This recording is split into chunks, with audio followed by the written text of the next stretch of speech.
ले अंतमन दीप भव, ले अंतमन दीप भव, मूल मंत्र बने स्वयं के स्वामी, गूंज उठे हर बस्ती से बुद्धं शरणं गच्छामि।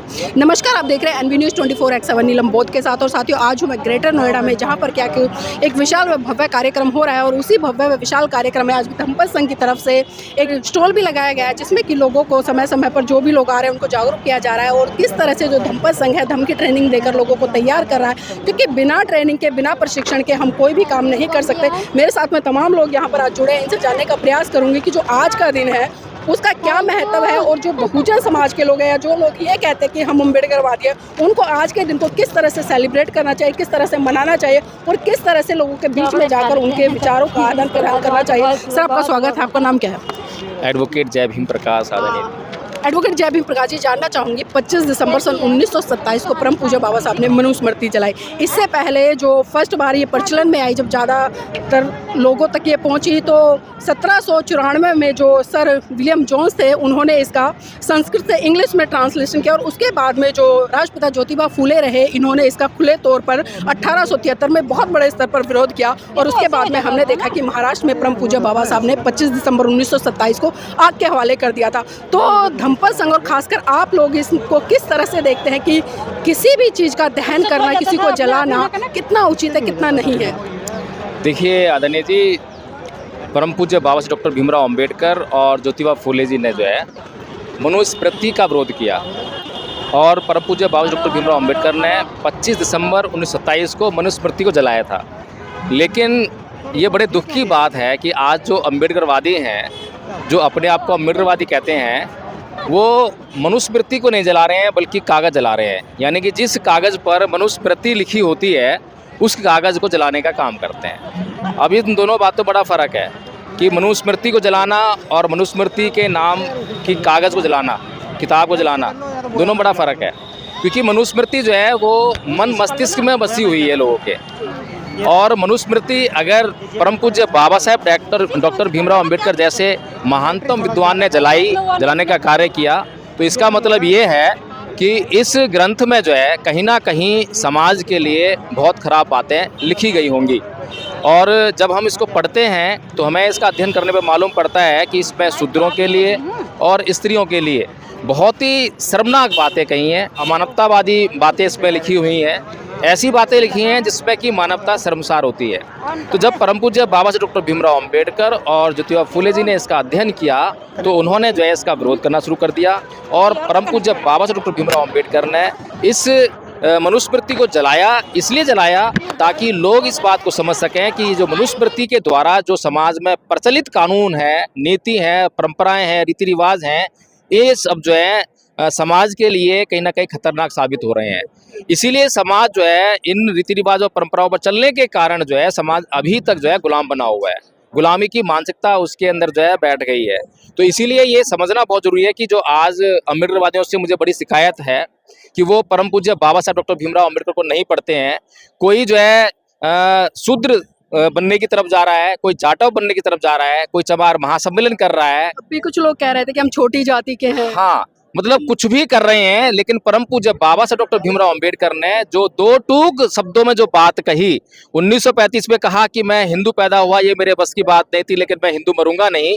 और 1956 को जो है बौद्ध धर्म उन्होंने अपनाकर इसको बिल्कुल स्पष्ट कर दिया कि हमें जो है हिंदू धर्म को छोड़कर और बौद्ध बनना है, और बौद्ध बनने में ही हमारा कल्याण निहित है। लेकिन आज जो है अम्बेडकरवादी सब कुछ कर रहे हैं लेकिन बौद्ध नहीं बन रहे हैं। इसीलिए जो है धम्पत संघ ने इस अभियान को समझने का प्रयास किया कि सन 1956 से लेकर आज तक 70 साल हो गए हैं लगभग, लेकिन भारत जो है बौद्धमय नहीं हो रहा है। कारण क्या है कि भारत बौद्धमय क्यों नहीं हो रहा है? तो हमने देखा, लोगों से पूछा भाई कि बौद्ध धर्म, आप लोग बौद्ध हैं? तो बोलते हैं हाँ हम बौद्ध हैं। तो बौद्ध कैसे हैं, क्या जानते हैं बौद्ध धर्म के बारे में, बताइए कुछ। तो बोलते हैं कि हिंदू धर्म को नहीं मानना, देवी देवताओं की पूजा न करना, अंधश्रद्धा पाखंड को नहीं मानना, वैज्ञानिक सोच रखना। लेकिन सर, उन लोगों का कसूर क्या है? क्योंकि जो उनको बताया जाता है वही तो वो बताते हैं ना। जिस तरह से टीचिंग होनी चाहिए थी, क्या आपको लगता नहीं है उस तरह से टीचिंग नहीं हुई? अगर उस तरह से टीचिंग होती तो वो लोग अच्छे से विश्लेषण कर पाते इस चीज का। जी, ये बात आपने बिल्कुल ठीक कही है कि समाज अपने आप में कुछ नहीं होता। समाज जो है भेड़ बकरी होता है। समाज का जो मार्गदर्शक है वो बुद्धिजीवी वर्ग होता है, राजनेता लोग होते हैं और मीडिया होता है। लेकिन जब ये लोग जो है सामाजिक बेईमानी करने लग जाएं या फिर उस मिशन से भटक कर जो है कुछ और करने लग जाएं, तो ये लोग जो है वही करेंगे जो ये लोग कहेंगे। सर आपने एक बात याद दिलाई है कि जो मिशन से भटक कर काम करने लगे। अभी पिछले दिनों हमने देखा, खासकर 4-5 साल पहले मैं ले जाना चाहूंगी पीछे, जब हमने देखा कि दिल्ली से 22 प्रतिज्ञाएं हुई थी, उसको लेकर काफी बवाल मचा हुआ था। और मैं बिल्कुल स्पष्ट कर दूं, मैं बात कर रही हूँ माननीय राजेंद्र पाल गौतम जी की, जो पूर्व मिनिस्टर रहे हैं और वर्तमान में कांग्रेस में हैं। अभी पिछले 2-4 दिन पहले उनके बेटे की शादी हुई है। ये कुछ सूत्रों के हवाले से मुझे पता चला है कि दबे दबे उन्होंने अपने बेटे की शादी कराई है और हिंदू धर्म से कराई है और इंटरकास्ट भी मैरिज हुई है। इंटरकास्ट में कोई बुराई नहीं है, लेकिन जो ये कहते थे कल तक कि हम 2025 तक 10 करोड़ लोगों को बौद्ध बनाएंगे। बहुत सारे भिक्खु उनके साथ में थे, बहुत सारे राजनेता उनके साथ में थे, बहुत सारे समर्थक उनके साथ में थे, लेकिन जब खुद अपने घर में संस्कार की बारी आई तो उनकी बहू की रिसेप्शन में हमने फोटो भी देखे, पुत्र वधू की बहुत लंबी सिंदूर से मांग भरी हुई है। अब सिंदूर और मांग भरना कौन सी संस्कृति का प्रतीक है? मंगलसूत्र कौन सी संस्कृति का प्रतीक है? तो सर मैं जानना चाहूंगी, क्योंकि समाज कहीं ना कहीं हमेशा चला जाता है और हमेशा मतलब एक पछतावा सा होता है, एक पीड़ा सी होती है, तो समाज बेचारा क्या करे? वो तो जाके ऐसे नेताओं के पीछे खड़ा हो जाता है ना, कोई 25 करोड़ का हवाले दे देता है, कोई 10 करोड़ का हवाला देता है। तो आज वो 10 करोड़ बोध कहाँ है और वो लोग कहाँ है और वो भिक्खु कहाँ है जो मंचों से कह रहे थे? देखिए आदरणीय जी, ये बात आपने बिल्कुल ठीक कही है और समस्या ये है कि आदरणीय राजेंद्र पाल गौतम जी को हमने अपने पहले ही सांस्कृतिक परिवर्तन दिवस में मुख्य अतिथि बनाया था। मुख्य अतिथि उनको इसलिए बनाया था ताकि वो इस धम्पत संघ के मिशन को समझ सकें, जो कि बाबा साहेब ने जो है 1956 में शुरू किया था, ताकि वो ये समझ सकें कि मनुस्मृति इसलिए जलाई थी कि जो एक संस्कृति जो इस समाज का नुकसान कर रही है, इस समाज को गुलाम बनाने का प्रयास कर रही है, इस समाज का शोषण और उस पर अत्याचार कर रही है, तो उसको छोड़कर जो है बौद्ध संस्कृति जो उनको लिबरेट करती है, जो उनको आज़ाद करती है, उसकी तरफ बढ़ने का काम करें। लेकिन बड़े दुख की बात है कि आदरणीय राजेंद्र पाल गौतम जी उस मूवमेंट को समझ नहीं पाए कि धम्पत संघ का मूवमेंट क्या है। और अभी जिस तरीके से आप बता रहे हैं कि उनके घर में जो एक शादी हुई है जिसमें मांग भरी हुई है, तो कहने का मतलब यही है कि जब जो हमारा, मैंने अभी 3 शादी हिंदू धर्म से हुई है सर, बहुत सारे लोग बता रहे हैं। जी जी, हिंदू धर्म से ही हुई होगी, बिल्कुल जाहिर सी बात है, क्योंकि अगर बौद्ध धर्म से हुई होती तो पब्लिसिटी बहुत बड़े पैमाने पर हुई होती, हमारी सोशल मीडिया वहाँ पर जाहिर है मतलब उपस्थित होती। तो कहने का मतलब यह है कि मैंने अभी जो 2-3 लोगों के नाम लिए, नेता, बुद्धिजीवी और मीडिया, इन लोगों की जो है बहुत बड़ी जिम्मेदारी होती है समाज में। और ये लोग जो है जो दिखाते हैं समाज को जो है, तो वही जो है समाज फॉलो करता है। लेकिन समस्या ये है आदरणीय जी कि समाज की जो अभी दशा है, मनोदशा जो है वो विपरीत है, वो ब्राह्मणवादी है, वो मनुवादी है। कहने के लिए वो कहेंगे कि मैं जो है अम्बेडकरवादी हूँ, मैं बौद्ध हूँ, लेकिन अगर उनके चित्त का हम जो है स्कैनिंग करें, कि चित्त की स्कैनिंग करें, तो ये पता लगेगा कि वो जो है ना तो अम्बेडकरवादी है ना बुद्धिस्ट है, वो प्योरली जो है ब्राह्मणवादी है। क्योंकि ब्राह्मणवादी तत्व तो वहाँ मिलेंगे, लेकिन अम्बेडकरवादी और बुद्धिस्ट तत्व जो है वहाँ बिल्कुल नहीं मिलेंगे। तो इसीलिए जो है पहले तो जो हमारे नेता हैं और जो हमारा बुद्धिजीवी वर्ग है, उसको इस मिशन मूवमेंट को समझना पड़ेगा। ये मिशन मूवमेंट जो है त्याग, समर्पण और बलिदान का मिशन मूवमेंट है, लेकिन जो हमारे ये समर्पण और बलिदान का नितांत अभाव देखने को मिलता है। अगर ये त्याग, समर्पण और बलिदान इन लोगों के भीतर नहीं आएगा तो समाज का भी वैसा ही निर्माण होगा। जब ये लोग अपने निजी स्वार्थों में लगे रहेंगे तो समाज भी वैसा ही है, समाज भी अपने निजी स्वार्थों में लग जाएगा।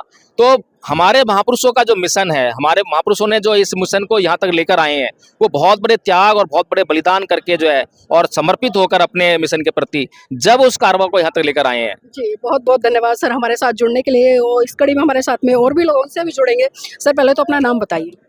मैं आचार्य अशोक कुमार धम्पत से जुड़ा हुआ हूँ। आदरणीय जी, अभी वकील साहब कह रहे थे कि त्याग, समर्पण, बलिदान, आप इसे क्या समझते हैं? अपने जीवन में धम्पत संघ या बौद्ध बनने के लिए त्याग, बलिदान ये सब हमें करने पड़ेंगे, तभी हम ऐसा कर सकते हैं। जी चलिए ठीक है। इस कड़ी में कुछ महिला साथी मुझे दिखाई दे रही है, उनसे भी जुड़ेंगे। मैडम नाम क्या है? हेमलता। कहाँ से आए हैं? दिल्ली से। दिल्ली से। आज के दिन का क्या महत्व है खासकर आपके जीवन में? मेरे जीवन में महत्व तो है मैम, जो बाबा साहब ने हमारे लिए किया, जैसे मनुस्मृति को जलाया था, तो हम लोगों को उससे सीख लेना चाहिए, लेकिन हम ही कहीं ना कहीं अभी पीछे हैं। पीछे किस तरह से पीछे हैं? बहुत पीछे मैम, क्योंकि हम लोग घर से बाहर कभी निकलते ही नहीं, तो हम लोग को इस चीज़ की जानकारी अभी तक उतना पूरी तरह नहीं है। एक दो चीजों का है जो कभी कभी निकल लेते हैं भीड़ में, बस अगर हम आगे आए, जैसे आप जैसे लोगों के साथ मिले जिन्हें तो कुछ सीख मिले। तो रोका बस उसी किसने? के लिए हम दमपसंग भी काम कर रहा है इस कड़ी में, और भी तमाम संगठन काम कर रहे हैं। आप जुड़िए उनसे, निकलिए बाहर, मौका तो बस बहुत है यही ना। कमी लगती है मेरे को तो मैम, हम लोग को जानकारी नहीं है, बस जो हम निकलेंगे तभी हम लोग को कुछ जानकारी मिलेगी, ऐसे कुछ नहीं होगा मैम। बिल्कुल बिल्कुल। तो देखिए, बाबा साहब ने भी कहा था, मैं किसी भी समाज की उन्नति इस बात से आता हूँ कि उस समाज की महिलाएं कितनी पढ़ी लिखी हैं, कितनी शिक्षित और कितनी जागरूक है, जागरूकता पे ज़्यादा जोर दिया। तो वही चीज़ें हैं, आपके लिए तमाम प्लेटफॉर्म है। धम्पसंघ भी लगातार कार्य कर रहा है, लोगों को घर बैठे ट्रेनिंग दे रहा है। ये नहीं है कि उसके लिए बाहर आना जाना पड़े। जब कुछ कार्यक्रम होता है तब तो फिजिकली हर किसी को आना जाना होता है। तो आप जुड़िए ना, उसमें सीखिए, रोका किसने? मैम जुड़ेंगे, मैं भी जुड़ूंगी अब, बस मेरे अब तक बहुत परेशान थी लेकिन मैं अब जुड़ूंगी उसमें। परेशान थे?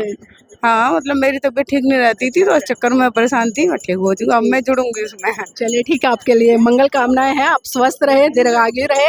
तो साथ ही मैं चाहूंगा आप इस वीडियो को लाइक करें, शेयर करें और कमेंट करके अपनी प्रतिक्रिया जरूर दीजिएगा कि ये वीडियो आपको कैसा लगा।